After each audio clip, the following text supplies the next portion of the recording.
नमस्कार दोस्तों, आप सभी का एक फिर नई जोरदार वीडियो में स्वागत। साल 1942, 13 साल की एक बच्ची जिसने अभी ठीक से दुनिया को समझना भी शुरू नहीं किया था, अचानक पूरे परिवार की सबसे बड़ी जिम्मेदारी बन गई।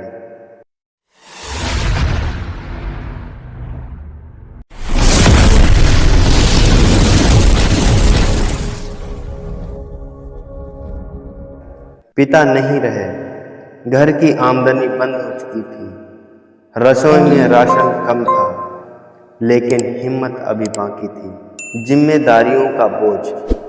पिता के जाने के बाद लता मंगेशकर ने अपना बचपन वहीं छोड़ दिया जहां से संघर्ष शुरू होता है।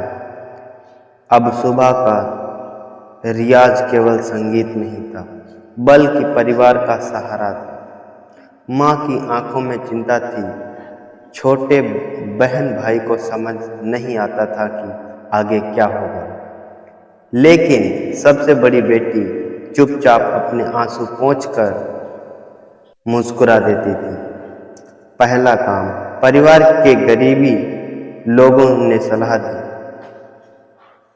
लता को फिल्मों में काम करना चाहिए। लता का मन अभिनय में नहीं था, उनका सपना केवल गाना था, लेकिन हालात सपनों से बड़े थे। उन्होंने अभिनय स्वीकार कर लिया। कम उम्र में ही उन्होंने मराठी फिल्मों में छोटे छोटे किरदार निभाने शुरू किए। कैमरे के सामने मुस्कान होती थी, लेकिन कैमरे के पीछे मन केवल एक ही बात कहता, काश मैं सिर्फ गा पाती। आर्थिक कठिनाइयाँ। उस समय मिलने वाली कमाई बहुत कम थी। कई बार एक फिल्म पूरी करने के बाद भी इतने पैसे नहीं मिलते थे कि पूरे महीने का खर्च चल सके। घर का किराया, भाई बहनों की पढ़ाई, रोजमर्रा का खर्चा, सब कुछ उसी किशोरी के कंधों पर था। लेकिन उसने कभी शिकायत नहीं की। उसने कभी किसी को नहीं कहा कि तुम पैसे नहीं कमाते हो। मुंबई की ओर धीरे धीरे यह स्पष्ट होता गया कि अगर आगे बढ़ना है तो मुंबई जाना होगा। उस समय मुंबई भारतीय फिल्म उद्योग का सबसे बड़ा केंद्र बन चुकी थी, लेकिन वहां हर दिन हजारों लोग अपने सपने लेकर आते थे। कुछ सफल होते और अधिकांश गुमनाम लौटकर चले जाते थे। लता भी उसी भीड़ का एक हिस्सा थी। पहली निराशा। मुंबई पहुंचने के बाद उन्होंने कई संगीतकारों के सामने गाना गाया, लेकिन जवाब लगभग एक जैसा था, आवाज बहुत पतली है, यह फिल्मी गानों के लिए उपयुक्त नहीं है, थोड़ा इंतजार करो। हर बार उम्मीद टूटती, लेकिन वह अगला दरवाजा खटखटाने निकल पड़ती। हार नहीं मानी। कई महीनों तक कोई बड़ा अवसर नहीं मिला, लेकिन एक चीज कभी नहीं बदली, रियाज। हर सुबह घंटों अभ्यास करना। उन्हें विश्वास था कि अगर मेहनत सच्ची होगी तो एक दिन दुनिया भी सुनने को मजबूर होगी। एक छोटी सी शुरुआत से ही आखिरकार कुछ छोटे गीत गानों का अवसर मिला। उन गीत गानों ने बहुत बड़ा नाम दिया। उन गीत गानों ने बहुत बड़ा नाम नहीं दिया, लेकिन उद्योग के कुछ लोगों का ध्यान उनकी ओर जरूर खींचा। धीरे धीरे उनकी मेहनत दिखाई देने लगी। आवाज बदलने की सलाह दी। कुछ लोगों ने कहा, नूरजहां जैसी आवाज निकालो, अपनी शैली बदलो। लेकिन लता ने सोचा, अगर पहचान बनानी है तो अपनी आवाज से। यही निर्णय आगे चलकर उनकी सबसे बड़ी ताकत बना।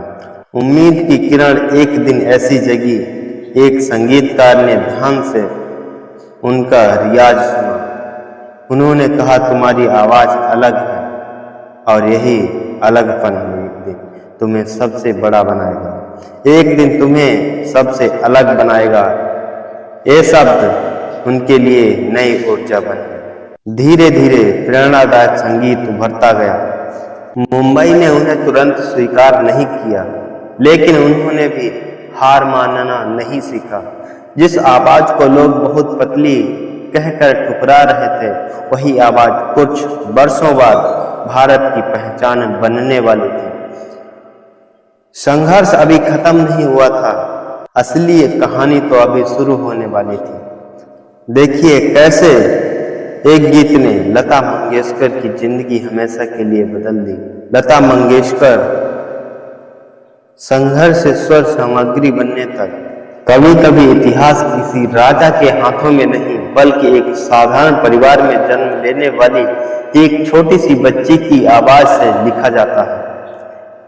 यह एक ऐसी आवाज जिसने लाखों के दिलों को रुलाया, करोड़ों चेहरों को मुस्कान बिखेरी और पूरे भारत को एक सुर में बांध दिया। वह सिर्फ एक गायिका नहीं थी, वह एक भावना थी, एक युग थी और एक पहचान थी। यह कहानी है भारत की स्वर कोकिला लता मंगेशकर की। 28 सितंबर 1929 को मध्य प्रदेश के इंदौर शहर में एक बच्ची का जन्म हुआ। उसका नाम पहले हेमा रखा गया, लेकिन कुछ समय बाद उसके पिता ने उसका नाम बदलकर लता रखा। किसी को अंदाजा नहीं था कि यह नन्ही सी बच्ची आगे चलकर भारत के सबसे बड़े संगीत इतिहास की सबसे बड़ी पहचान बनने वाली है। लता जी के पिता पंडित दीनानाथ मंगेशकर एक प्रसिद्ध शास्त्रीय गायक और रंगमंच कलाकार थे। उनका घर कोई साधारण घर नहीं था। वहाँ हर सुबह रियाज से शुरू होती थी। संगीत मानो उस घर की हवा में घुला हुआ था। 4-5 साल की उम्र में ही लता अपने पिता के साथ बैठकर सुर सीखने लगी। उनके पिता कहते थे, सुर भगवान है और जो सुर का सम्मान करेगा दुनिया उसका सम्मान करेगी। यह बात लता ने जीवन भर नहीं भुलाई। दूसरे बच्चों की तरह लता का बचपन खिलौने में नहीं बीता।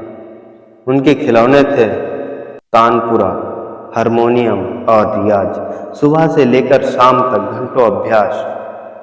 कई बार खेलते खेलते भी उन्हें वापस बुला लिया जाता था, आओ रियाज का समय हो गया। शायद उसी अनुशासन ने एक दिन उन्हें अमर बना दिया। पहला मंच। एक दिन पिता के नाटक में एक कलाकार नहीं पहुंच पाया। स्थिति कठिन थी। तभी छोटी सी लता को मंच पर भेज दिया गया। दर्शकों ने सोचा इतनी छोटी बच्ची क्या करेगी, लेकिन जैसे ही उसने गाना शुरू किया पूरा सभागार शांत हो गया। गाना समाप्त हुआ और तालियों की गड़गड़ाहट गूंजने लगी। यही था उस महान सफर का पहला कदम। घर में 5 भाई बहन थे, मीना, आशा, उषा, हृदयनाथ और सबसे बड़ी लता थी। बाद में इन्हीं में से आशा भोसले भी भारत की महान गायिकाओं में से। लेकिन उस समय यह परिवार सिर्फ एक सामान्य परिवार, जिसकी दुनिया संगीत के इर्द गिर्द घूमती थी। पंडित दीनानाथ अपनी बेटी को सिर्फ गाना नहीं सिखाते थे, वे चरित्र भी सिखाते थे। वे कहते थे, नाम कमाना आसान है लेकिन सम्मान कमाना। लता ने इस सीख को अपने पूरे जीवन का नियम बना लिया। समय हमेशा एक जैसा नहीं रहता। जो परिवार कभी खुशियों से भरा था, अब आर्थिक परेशानियों से घिरने लगा। नाटकों की लोकप्रियता घट रही थी, आमदनी कम हो रही थी और तभी जिंदगी ने एक ऐसा मोड़ लिया जिसने पूरे परिवार की दुनिया बदल दी। साल 1942 ईस्वी को लता की उम्र सिर्फ 13 वर्ष और उसी समय उनके पिता का निधन हो गया। घर का सहारा एक पल में छिन गया। जिस बच्ची के हाथों में किताब होनी चाहिए थी, उसके कंधों पर पूरे परिवार की जिम्मेदारियां आ गई। उस रात घर में सन्नाटा था। माँ की आंखों में आंसू थे। छोटे भाई बहन भविष्य से अनजान थे और 13 साल की लता चुपचाप बैठी थी। उन्होंने मन ही मन में एक संकल्प लिया, अब मैं नहीं रुकूंगी, मैं उठाऊंगी अपने परिवार के लिए, अपने पिता के सपनों के लिए। उन्हें नहीं पता था कि यह फैसला एक दिन पूरे भारत का इतिहास बदल। एक 13 साल की बच्ची जिसने पिता को खो दिया, लेकिन हिम्मत, जिसके सामने गरीबी थी, जिम्मेदारियां थी, अनिश्चित भविष्य था, लेकिन उसके पास एक चीज थी, उसकी आवाज़। यही आवाज़ अब उसे संघर्ष के सबसे कठिन रास्ते पर ले जाने वाली। क्या मुंबई उसकी प्रतिभा को स्वीकार करेगी? मिलते हैं एक नई जोरदार वीडियो में, तब तक के लिए जय हिंद दोस्तों।